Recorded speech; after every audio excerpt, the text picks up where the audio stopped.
Les jours d'Elisabeth Borne à Matignon sont-ils comptés? Depuis l'adoption de la réforme des retraites avec le 49. 3, la place de la première ministre est plus que jamais convoitée. Et même si Emmanuel Macron a assuré qu'il n'envisageait pas de remaniement pour le moment, des noms de successeurs pour son bras droit circulent dans la majorité. Ce mardi 28 mars, le rédacteur en chef adjoint du service politique du Parisien suggère ainsi qu'un certain François Baroin serait dans les petits papiers du président de la République.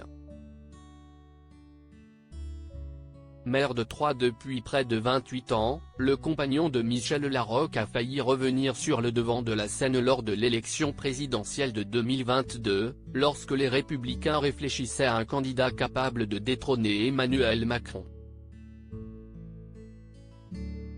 Persuadé que son profil était similaire à celui chef de l'État, l'ex-ministre de 57 ans a préféré décliner. Mais alors pourquoi son nom réapparaît-il aujourd'hui dans les couloirs de l'Élysée? Supérieur à Elisabeth Borne, qui sont les hommes qui ont compté dans sa vie? François Baroin, une figure de droite consensuelle à en croire un stratège politique interrogé par Le Parisien, le recrutement de François Baroin comme Premier ministre pourrait permettre à Emmanuel Macron d'élargir sa majorité à droite. Très apprécié dans son camp, celui qui a expérimenté le gouvernement à de nombreuses reprises sous Jacques Chirac et Nicolas Sarkozy aurait la capacité à rassembler qui manque tant à Elisabeth Borne aujourd'hui.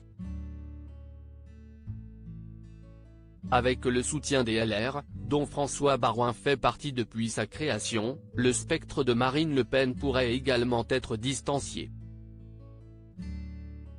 L'ancien sénateur serait par ailleurs l'alternative parfaite à Catherine Vautrin, la Sarko-girl qu'Emmanuel Macron souhaitait nommer Première ministre en mai 2022.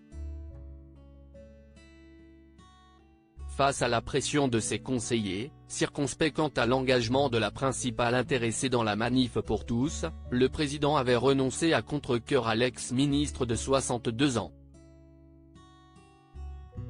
Avec François Baroin, le locataire de la rue du Faubourg Saint-Honoré pourrait souffler et espérer remonter la pente extrêmement glissante empruntée par le gouvernement d'Elisabeth Borne depuis quelques semaines. Crédit photo, Raphaël Lafargue-Poul.